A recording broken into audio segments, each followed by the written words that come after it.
Hello everyone. आज के इस लेक्चर में मैं आप लोगों को पढ़ाने जा रहा हूँ फिजिकल स्पेक्ट्रोस्कोपी। स्पेक्ट्रोस्कोपी के लिए बहुत सारे लोगों ने कमेंट किया था कि सर स्पेक्ट्रोस्कोपी का एक शॉर्ट क्विक रिवीजन बता दीजिए। तो वही मैं यहाँ बताने जा रहा हूँ कि किस तरह से अगर स्पेक्ट्रोस्कोपी के क्वेश्चंस आए तो उससे रिलेटेड क्वेश्चंस आप कैसे आसानी से कर सकते हैं। ये केवल बेसिक पार्ट में बता पाऊंगा अभी फिजिकल स्पेक्ट्रोस्कोपी का। रही बात एनएमआर और ऑर्गेनिक स्पेक्ट्रोस्कोपी में जितनी भी चीजें आती हैं वो तो डाटा बेस्ड है, वो आपको याद रखने की चीजें है। यहाँ जो मैं बताने वाला हूँ कुछ कैलकुलेशन बेस्ड है कि किस तरह से उसमें कैलकुलेशंस आते हैं वो हमको देखने हैं, है ना। दूसरी चीज कैसे कौन से मॉलिक्यूल एक्टिव होते हैं, कौन इनएक्टिव होते हैं, कौन से स्पेक्ट्रोस्कोपी में, ये सारी चीजें मैं बताऊंगा। इससे पहले मैं आप लोगों को बता दूं कि आप लोगों को पता है कि एग्जाम आने वाले हैं। अभी 5 तारीख को ही ये एग्जाम है। तो सबसे पहले तो आप लोगों को बेस्ट ऑफ लक सभी को, ताकि आपको एग्जाम बहुत अच्छे से जाए। ओके, तो स्पेक्ट्रोस्कोपी में बहुत स्मॉल स्मॉल पार्ट में आप लोगों को बताऊंगा जो चीजें हम लोगों को याद रखनी चाहिए। ठीक है, अगर आपने चैनल को सब्सक्राइब नहीं किया तो जरूर कर लें अब तक। देखिए, जैसे कि फिजिकल स्पेक्ट्रो की हम बात कर रहे हैं, फिजिकल स्पेक्ट्रोस्कोपी का मतलब ये है कि स्पेक्ट्रोस्कोपी तो एक ही है, वही जिसको ऑर्गेनिक में भी यूज करते हैं, इनऑर्गेनिक में भी, फिजिकल में। फिजिकल टर्म इसलिए जोड़ गया क्योंकि इसमें कुछ फिजिकल न्यूमेरिकल कैलकुलेशंस जो है वो काउंट आ जाते हैं। तो उनके बारे में हम देखते हैं। सबसे पहली चीज हमको पता है कि जो सनलाइट होती है उसमें रेज होती हैं, वेव्स होती हैं। बहुत सारी वेव्स की वेवलेंथ की क्या होती है, रेज होती हैं। जैसे कि हम पढ़ते हैं तो इसका एक शॉर्टकट है याद रखने का, RMI/UXY। नाम से समझ में आ जाता है ये वेवलेंथ का इंक्रीजिंग डिक्रीजिंग ऑर्डर है ना। RMI/UXY। R का मतलब क्या है, radio wave, M microwave, I infrared, U UV visible, X X ray, Y is gamma ray. तो ये RMI/UXY ये इसी ऑर्डर में ही रहता है जो सनलाइट की रेज होती है। इसका वेवलेंथ अगर हम देखें नैनोमीटर में तो 10⁹ जो नैनोमीटर वेवलेंथ होती है रेडियो वेव्स की होती है। और ऐसे करके आप देखो वेवलेंथ डिक्रीज होती जा रही है। वेवलेंथ ज्यादा होने का मतलब क्या होती है, क्योंकि E is inversely proportional to lambda. तो जितना ज्यादा वेवलेंथ उतनी कम एनर्जी। तो आपको पता है रेडियो वेव की एनर्जी बहुत कम होती है और गामा रेस की एनर्जी बहुत ज्यादा होती है। तो गामा रेस और ये रेडियो वेव, इनके बीच में सारी चीजें आती हैं। ये इनके वेवलेंथ का रेंज है। अगली बात ये कि इनसे क्या क्या स्पेक्ट्रोस्कोपी जनरेट होते हैं, मतलब कि इन वेव्स के अकॉर्डिंग कौन कौन से स्पेक्ट्रोस्कोपी हम देखते हैं या पढ़ते हैं। तो ये क्या करते हैं, स्पेक्ट्रोस्कोपी का मतलब क्या है कि कोई मॉलिक्यूल, कोई मोशन जो क्या करेगा, किसी पर्टिकुलर वेवलेंथ को एब्जॉर्ब करेगा और एक्साइटेशन उसका होगा lower level to higher level और उसके बाद वो क्या है, एक अपना बैंड देगा या अपना एक स्पेक्ट्रा देगा। तो बस वही बात है, इन वेवलेंथ को की लाइट्स को जब कोई मॉलिक्यूल एब्जॉर्ब करता है तो किस टाइप की स्पेक्ट्रोस्कोपी जनरेट करता है। तो देखिए, एनएमआर स्पेक्ट्रोस्कोपी में रेडियो वेव का यूज होता है, माइक्रोवेव में ESR इलेक्ट्रॉनिक स्पिन रेजोनेंस, या फिर रोटेशनल माइक्रोवेव स्पेक्ट्रा या रोटेशनल स्पेक्ट्रा बोलते हैं। IR रीजन के लिए वाइब्रेशनल स्पेक्ट्रोस्कोपी देखते हैं, यूवी रीजन के लिए यूवी स्पेक्ट्रा या फिर यूवी फोटो इलेक्ट्रॉनिक स्पेक्ट्रोस्कोपी देखते हैं। एक्सरे के लिए एक्स फोटो इलेक्ट्रॉनिक स्पेक्ट्रोस्कोपी या एक्सरे डिफ्रैक्शन जो कि सॉलिड स्टेट में यूज होता है। ये एक्चुअली स्पेक्ट्रोस्कोपी तो नहीं है बट एक्सरे का यूज है। गामा रे से हम क्या देखते हैं, मॉडबर्न स्पेक्ट्रोस्कोपी देखते हैं। तो ये कुछ चीजें हैं जो कि क्या बोलते हैं, ये वेवलेंथ से रिलेटेड है।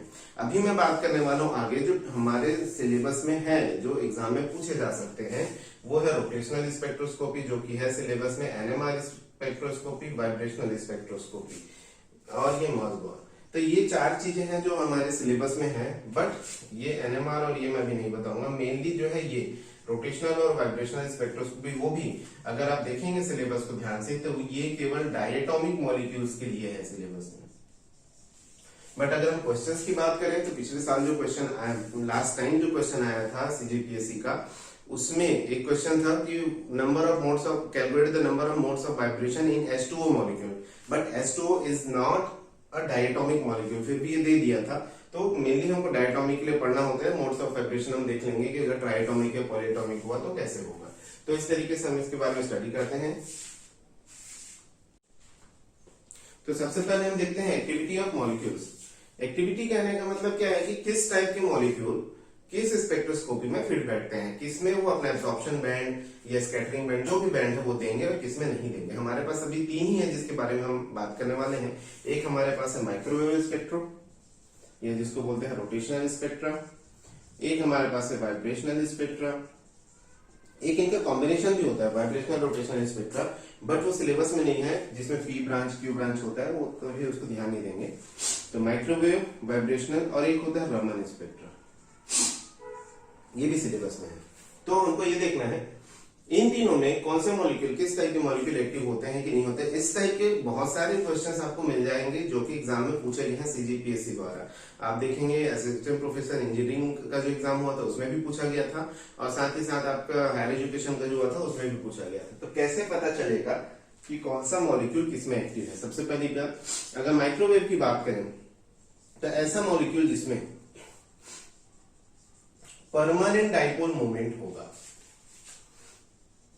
परमानेंट डाइपोल मोमेंट समझ गए ना, जिसका mu is not equal to 0, जिसमें एक डाइपोल होना जरूरी है। तो परमानेंटली अगर उसमें डाइपोल है तो ही वो माइक्रोवेव स्पेक्ट्रा में एक्टिव होगा और वो माइक्रोवेव की लाइट को एब्जॉर्ब करेगा और अपना स्पेक्ट्रा देगा। वाइब्रेशन के लिए परमानेंट डाइपोल अगर है तो वो देगा, बिल्कुल देगा। लेकिन उसके अलावा एक और चीज है, चेंज इन डाइपोल। अगर किसी रीजन से उसके डाइपोल में या किसी ऐसे मोशन में, वाइब्रेशन में बहुत सारे मोशंस हैं, जैसे कि हम वाइब्रेशन मोशन मोड्स हैं, जैसे हम बात करते हैं स्ट्रेचिंग की, asymmetric stretching, symmetric stretching, bending.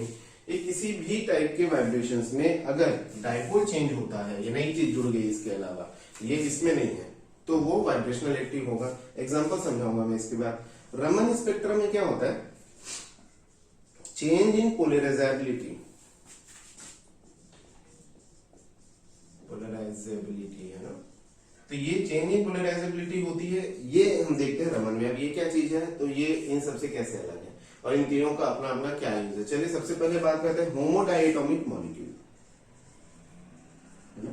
होमोडायटोमिक molecule क्या होता है भाई? जैसे कि एग्जांपल लेते हैं, H2 हो गया, N2 हो गया, O2 हो गया, Cl2 हो गया, F2 हो गया। तो ये किस किस में एक्टिव होंगे? होमोडायटोमिक मॉलिक्यूल को अगर आप देखो, ये स्फेरिकल चार्ज अगर हम देखें ऐसा, ये ऐसे होते हैं, दोनों का साइज सेम होगा, ठीक है, दोनों के बीच में एक बॉन्ड लेंथ होगी जो कि फिक्स्ड होगी।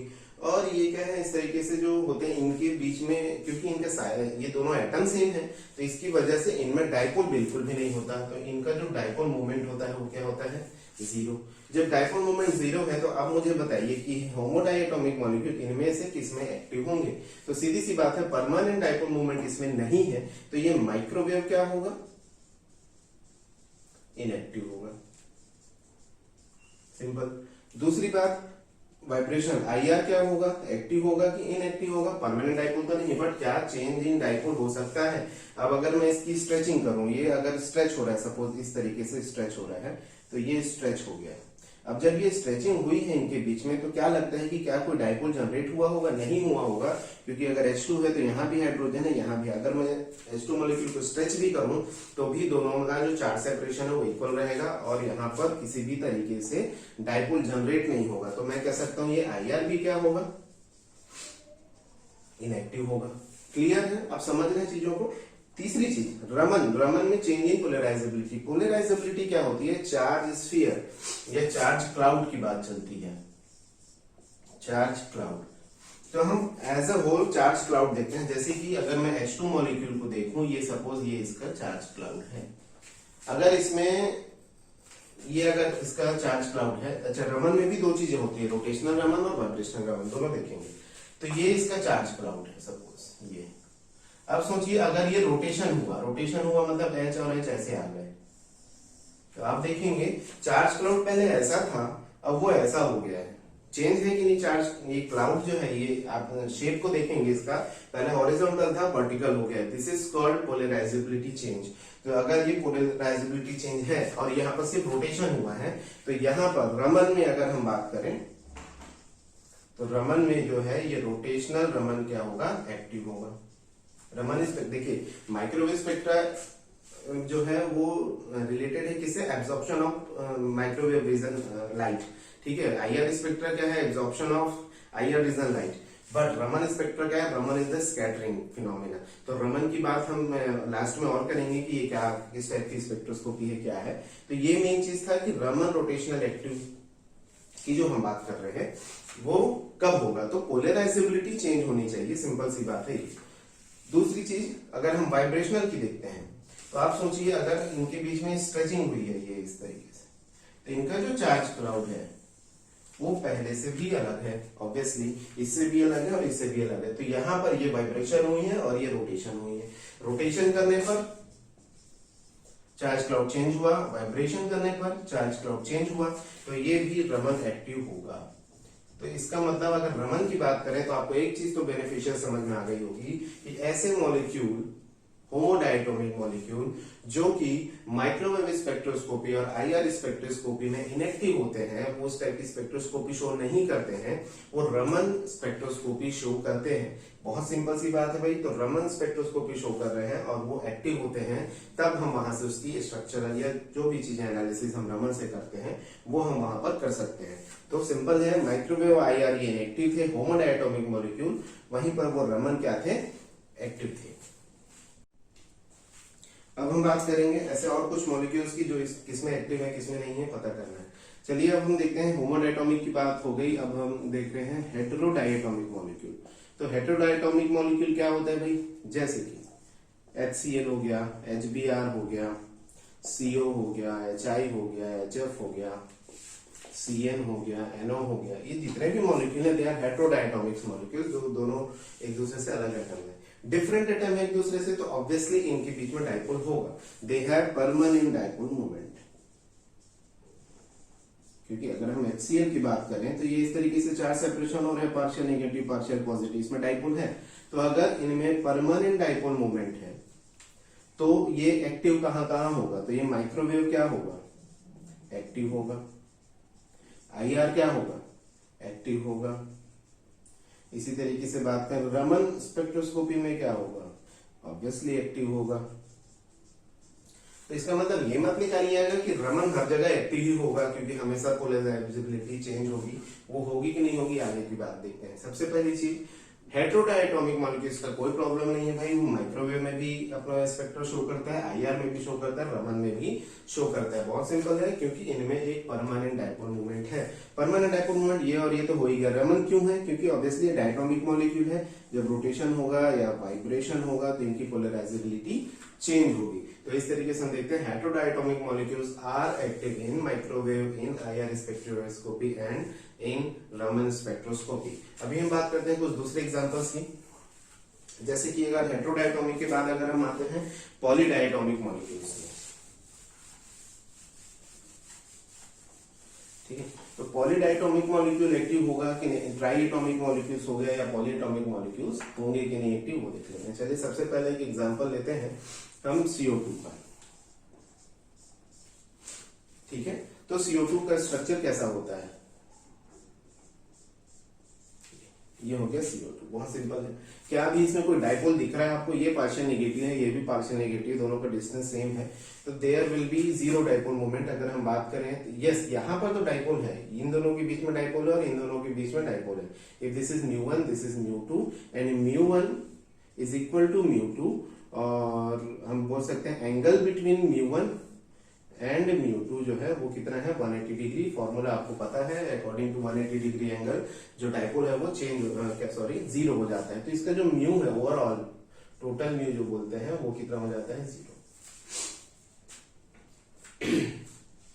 तो अगर इसका डाइपोल मोमेंट 0 है, मतलब ये क्या है, नॉन पोलर स्ट्रक्चर है। अगर ये नॉन पोलर स्ट्रक्चर है तब ये किसमें एक्टिव होगा और किसमें इनएक्टिव होगा। तो सबसे पहले बात हम करते हैं रोटेशन की।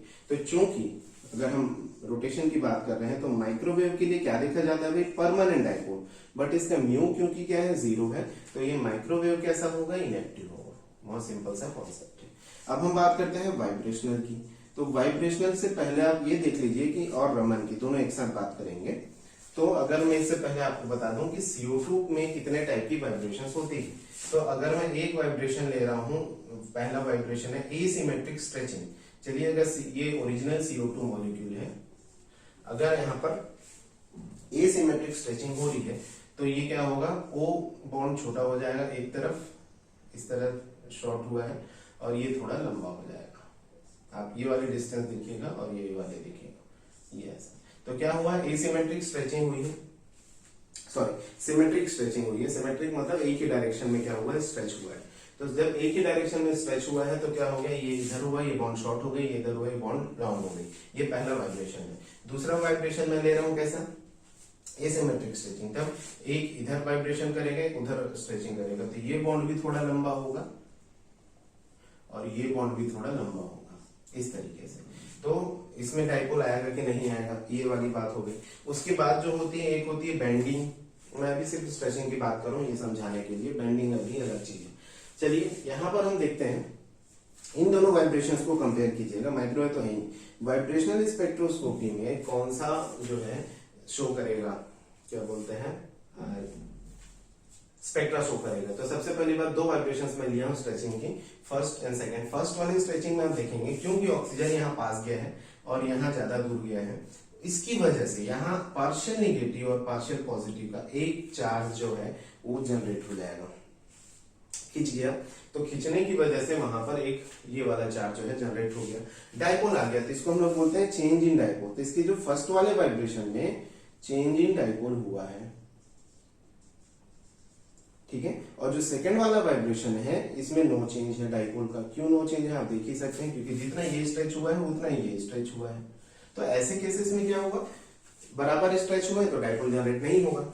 तो मैं ये समझाना चाह रहा हूं कि अगर CO2 में, CO2 नॉर्मली ऐसा है, ये दो टाइप की स्ट्रेचिंग मोशन कर रहा है, तो इस स्ट्रेचिंग मोशंस में कौन सा स्ट्रेचिंग मोशन में डाइपोल चेंज हो रहा है और कौन से में डाइपोल चेंज नहीं हो रहा है। इसमें डाइपोल चेंज हो रहा है, इसमें डाइपोल चेंज नहीं हो रहा है। तो ये वाला जो फर्स्ट वाला मोड है वो एक्टिव होगा IR में और इनएक्टिव होगा IR में।